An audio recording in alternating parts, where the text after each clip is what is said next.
Yeah, hindi pa ako nakaka-take off pero napag-gastos na agad tayo ng 300. Sorry nga pala guys kung medyo bulol-bulol tayo magsalita kasi itong helmet natin is for break-in pa. Gawa ng tagal ko na siya nabili pero ngayon ko pa lang siya gagamitin talaga ng malayuan. Ito nga pala is ang LS2 helmet, dual sport helmet. Kung gusto nyo bumili ng ganito klaseng helmet, nandiyan sa description box yung link ng helmet na to. Eto na nga pala, tayo ay maglo-long ride. Yes! Maglo-long ride ulit tayo. Namiss ko tong motor ko na to, si Ada. Ang tagal din na wala sa akin nito pero ito na siya. Gamit-gamit na ulit natin. And hoping dumami pa yung long ride natin using this bike. Pupunta nga pala ako ng vegan.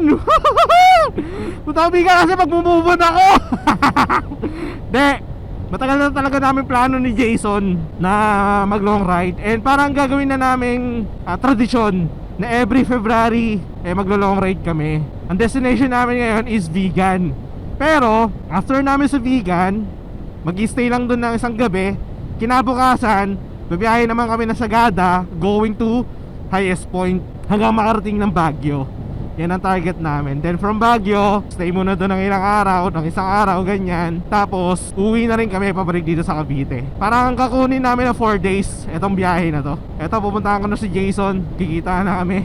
Kitain ko na siya sa meetup place. And sana lang ready siya kasi parang first time niyang gagawin na maglo-long ride ng ganong kalayo. Itong tropa natin si Jason. Tayo naman ngayon na lang ulit natin gagawin to. Parang huling long ride ko way back September pa yata. Tapos ilang oras lang din tulog ko, 2. Sobrang excited. So yan, pumunta ako na yung tropa. Tapos bari-barita na sa mga susunod na mangyayari. Magmamapa ka rin ba? Oo. Edi? Ayaw? Hindi ako magpipindot. Yan. Sana okay. Meron na. May check. Meron? Meron. Okay. Anong ano natin? Anong ito search ko dito? Pristel. Ha? Pristel. Diretso na, wala nang... Wala na. Rekta mo na Pristel. Kasi lahat naman na madadaanan natin, madadaanan natin. Okay guys, eto na. Eto na, long ride. Kaya mo son. Kaya ilang oras tulog mo? 2. Pareho tayo. Ako naniniwala na sa 2 oras tulog mo. Hindi, oo, pareho. Actually, isa't kalahati. Hindi ko alam kung ito yung daan, tignan, teka nga. Ba't ganyan? Ba't ang layo? Hindi, inano ko lang muna, hindi ko pa kasi... Hindi, tama yan. Dito tayo? Oo, tama yan. Hindi, kasi ito pa lang, dito pa lang sa part na to. Kasi dalawa yan merong pa, paano mga, napamabalakat. Pero hindi tayo dyan. Tama yan, dyan tayo. Lahat to tama Oo, tama yan. Oo. Susundan ko lang to. Oo. Hindi ka ba magmamap? Magmamap din ako, sige. May charger naman O to mag-sub ko na lang kung sakali, para baka mamaya, magkamali ako ng liko. Okay, Kunwari sige. may fork na daan, baka magkamali ako ng kanan o kaliwa. Okay. Ay, kakamuti yung ulo ko, wait lang. 8 hours and 55 minutes. 8 hours and 55. 9 hours. Kaya natin yan. 451 nga na kilometers. Full tank na ako, ikaw. Full tank to din. Tara, let's go. First time ko palang gagamitin to sa long ride, itong motor ko. Ayun nga pala, no? Picture muna ako. Picture din pala, sige. Diyan ka muna, wag ka muna muna. Okay. Ako muna. 1, 2, 3, bam! Ako nga Ano rin, man? picture lang ko. Napagpalit ka na ng belt. Nakapag na, okay na. Okay. Change oil, belt, you Okay. name it. Putik, kapon na ako nakapag-change oil Ha? Kapon na ako nakapag-change oil. 1, 2, 3. Teka, sa selfie ako. Teka, may may timer ta. Nice. Hindi tayo sa yung nagpa-picture tayo nung nakaraan tapos bumalik tayo, matatagalan tayo dun eh. Alin yun? Ay hindi, pala tayo, diretso pala tayo ng Di ba nagpunta tayo ng Benguet ba yung Argol bago tayo nag-Baguio? Oo. Hindi na tayo punta dun. Rekta na Okay, tayo. okay. Hindi ka nagdala ng 360 cam?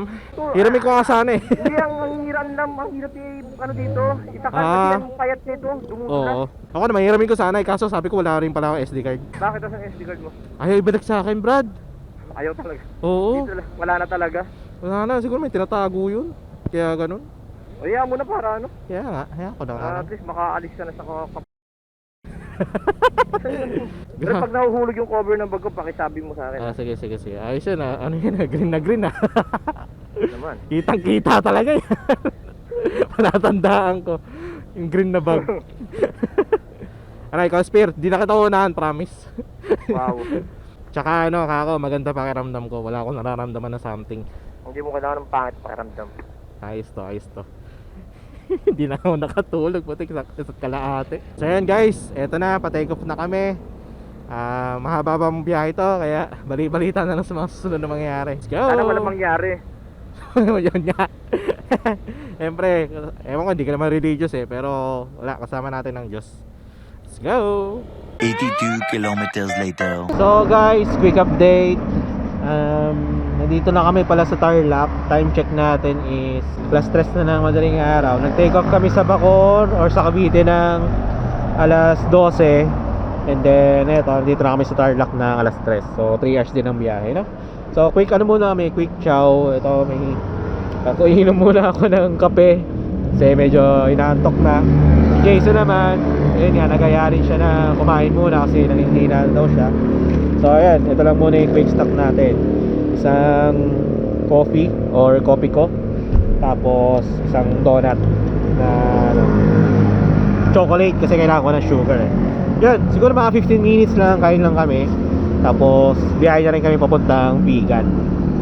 Hindi ko lang sure kung anong oras kami makakarating, pero based kay Google Map, mga around ilang oras pa more or less 5 hours ang biyahe namin mula dito sa Tarlac papuntang Vegan. So yun, bali-balita na lang ulit sa mga susunod nangyayari. Kain lang kami. Let's go! Yun guys, quick update. Ay ko, dito na kami sa may ano na bang lugar to? Parosario. Mula dito 100 kilometers papunta dun sa arko ng Ilocos Sur. And 2 hours and 8 minutes ang distance. Medyo napatagal yung biyahe namin kasi nung pagka-take off namin dun sa may ano bang lugar yun? Tarlac pa rin ba yun? Basta yung pinag-stop overan natin. Yung nag 7-Eleven tayo. Umabot ng alas 3. After ilang kilometers, biglang umulan. Kaya napakaputi kami. Yung estimated time namin na around alas 9 or alas 8 papunta dun sa Vegan, naging 9 AM na. Umabot ng ng almost 20 minutes din ng kinain na oras. Tapos ngayon, hindi lang ba? 8:20 yung dapat natin. Oo. ETA natin. Di almost 1 hour din pala kung tutusin. Tapos ngayon eto, going to Rosario na kami. May pinapatak-patak na naman ng ulan.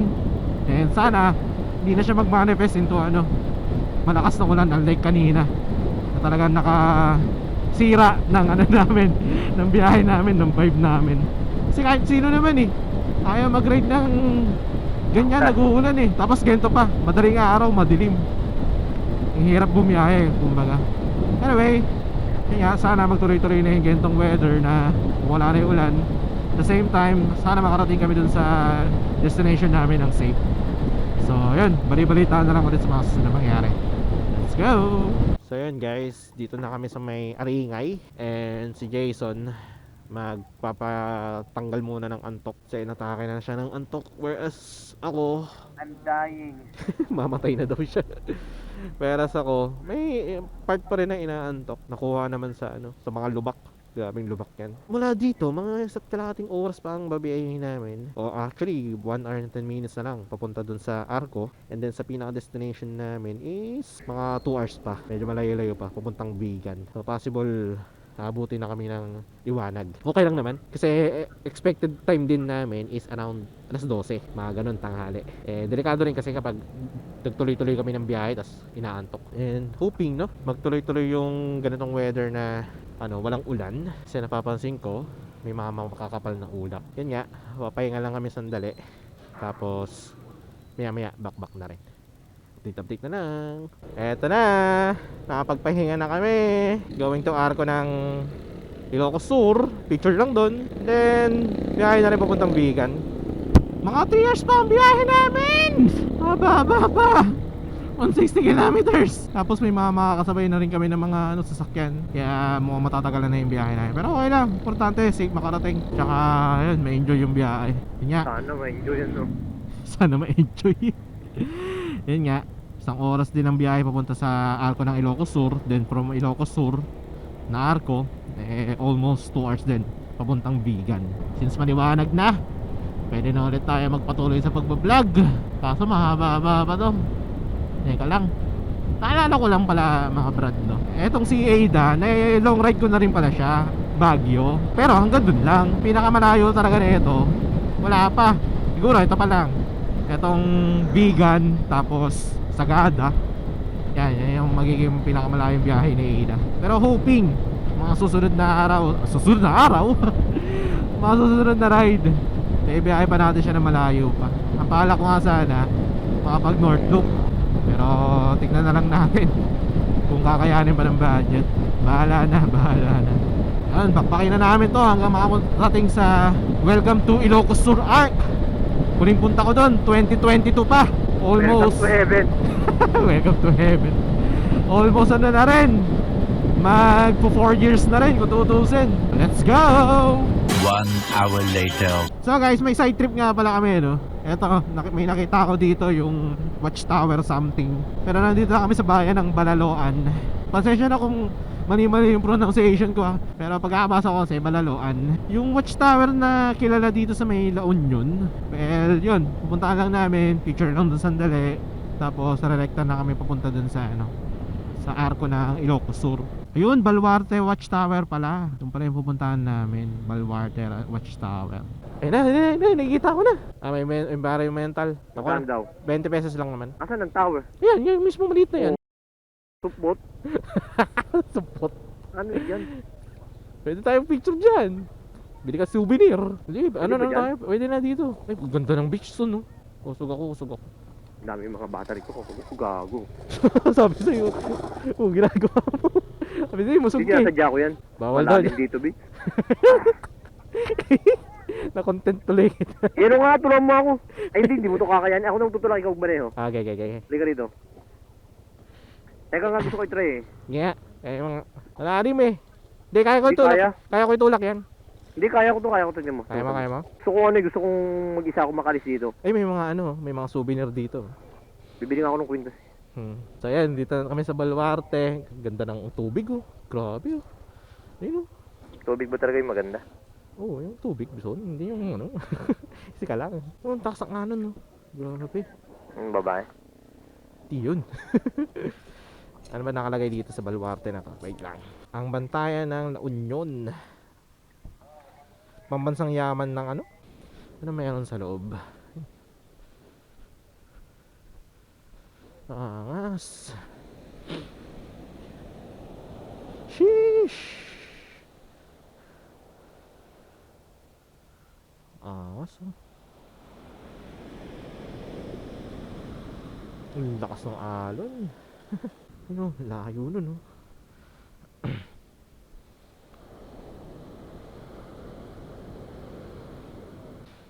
Ang ganda ng picture, oh. Etong sa loob, ano meron dito sa loob? Watchtower lang. 2 hours na lang. Kaya. Kaya yan. Aga pa rin natin. Oo. Punta namin tong Baluarte. Picture lang kami. Then nakita namin yung beach. Baluarte Watchtower. Yan lang naman pwede nyo gawin dyan. Yun lang ba talaga tinignan mo? Yan. Ito naman, going na kami ng Ilocos Arch. Ilocos Sur Arch. Arch ba? Arc? Basta, kahit ano naman. Mula dito, 23 minutes papunta doon. Let's go. Tama ba ako sa kaliwa, kanan, kaliwa? Eto na, son. Tagpas ng tulay, makikita mo yung arko ng Ilocos Sur. Di ko akalain na makakapunta ako dito ng motor lang. Alam mo no? Tagal lang di nakakapunta eh. O hindi pa nakakapunta eh. May welcome din ba nakalagay doon? Oo. Dito Happy na, na dito na lang. Yan, dyan na lang. Oo. Ciao, picture na kita. Picture nga. Dito ko na lang Dito, okay na dito. Ako baliktad, ako nang baliktad. Ang susunod namin destination is Bagnet hunting. Bagnet. Kain kami ng Bagnet. Gutom na kami. Huling kain ko, kanina pa alas 6. So guys, pick stop over kami dito sa Susan's Eatery. Hindi ko alam kung saan part ng Ilocos to. Then yun, gutom na rin kasi kami. Gawa ng nakakapagod yung biyahe. Anyway, ito yung in-order namin. Ayan, si Jason, ano yung in-order mo, Brad? Sinanglaw. Dish daw ng Ilocos. Ilocos, tapos Bagnet, yan. Bagnet. 200 pesos, 1/4 na Bagnet. Ito 100 pesos, tas rice. Yan lang kakainin namin. Siyempre, kung pumunta ka sa isang lugar, kainin mo yung putahe talaga ng lugar, di ba? Parang gano'n. So yun, kakain lang kami, tapos pahinga konti, and then biyahe na rin kami papunta sa Bigan. Bigyan ko lang kayo ng konting insight man lang kung kamusta yung lasa ng Bagnet dito sa Ilocos. Though, hindi man ako ganun kagaling mag-critic ng pagkain. Pero syempre, gusto ko pa rin kayo bigyan ng insight. Try natin.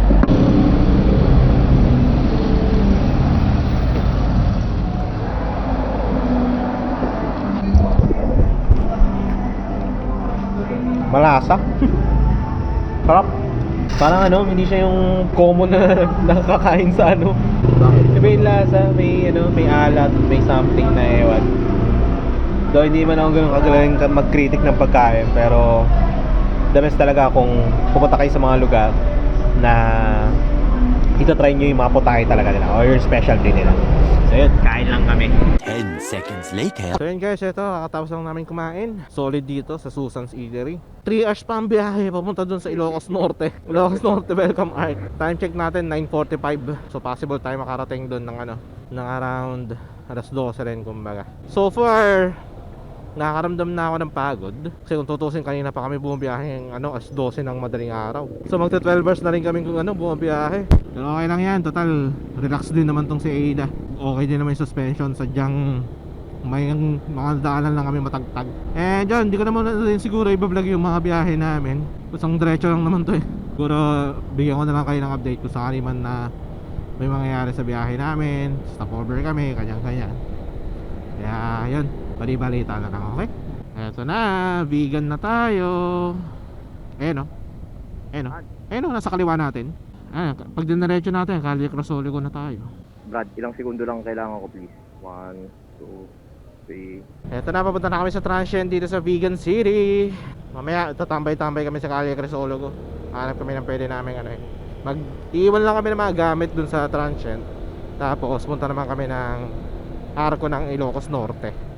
Mula dito, mga isang oras din yung biyahe namin na yun. Balikan, so basically 2 hours. Ang pupuntahan nga pala namin na Transient House, itong Pristel Transient House. Kakalaga siya ng 1K per night. Pero ang maganda doon, isang buong unit mararentahan nyo.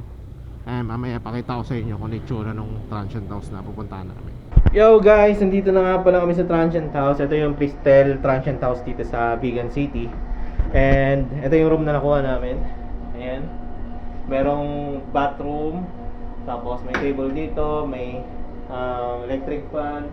May TV, may aircon. Tapos double deck bunk bed, kumbaga. Ang binibigay nga sa amin yung pang-couple kasi akala yata mag-couple kami ni Jason. Pero buti na lang din available tong room na to, kaya dito na lang kami in-accommodate nung staff dito sa Pristel. Tapos meron din pala silang shared na kitchen na pwede naming gamitin. Ayan. Tapos ito yung parkingan.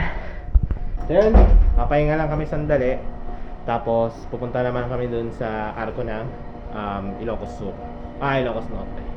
So, let's go. Okay. Wait lang, ayusin ko lang. Paano nakababa kasi? Ayun, kain lang kami guys. Then pahinga lang din kami sandali kasi nakakaantok din yung init. 11 minutes later. So guys, ito na nga pala, naglalakad na kami papuntang Calle Crasologo. And time check natin is around 6 PM. Buti na lang din malamig ang panahon. At least hindi nakaka-pawis, kumbaga. Mula sa may transient namin, 1 kilometer ang walking distance kung pupunta ng Calle Crasologo. Kahit pa paano, dumidilim-dilim na. Kaya mas ma-appreciate namin yung lugar. Update na lang ulit. So yun, maghahanap lang kami ng pwede namin kainan. Tapos update na lang. Ganda. So talaga isa sa mga pinupuntahan dito sa Vegan. Ang gandong vibe ng lugar. Yun o. Ito na yun, kabaan ng Calle Crasologo. Ito. Oo, yan. Tara yung ano muna empanada. Ayun o. Diba? Ganda. Hindi rin puntahan eh. I mean, Souvenir. ay mga souvenir shop po. Magnet. Nakita na agad tayo ng magnet. Mamaya isipin nila yung binibidyo ko yung babae.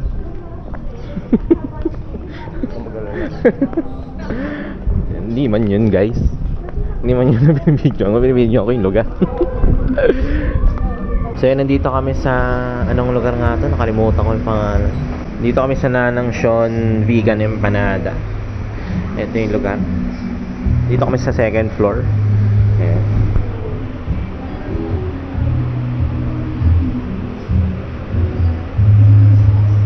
Hinawakan ko to. Ang in-order ko nga pala na food is empanada chili cheese. Tapos kay Jason, bagnet. Empanada bagnet. Pag dumating, reviewin natin kung kamusta yung lasa. And bagnet kay Jason. Sa akin naman, hintayin natin. Chili cheese, empanada. Woo, sarap. Tapos meron tayong lemonade na Yakult. Abi, kutsara pa to. Ha? Para matikman. Kapatikim sa akin ni Jason. Solid. Sarap. Tikman natin to. Wait lang. Crunchy yung Yeah. Dinig nyo yan? Crunchiness. Oo, kami na ito.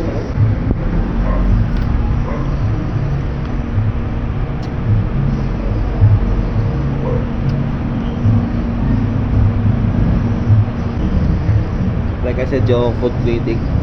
Pero, sabi ko masarap.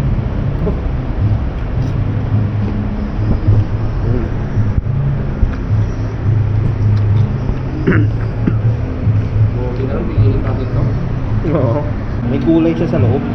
Oo. Yun. Kahit di ako makain ng gulay. Nakain ko na to. Kahit na may gulay siya, nakain ko siya. Kasi di man talaga ako makain ng gulay. Lettuce.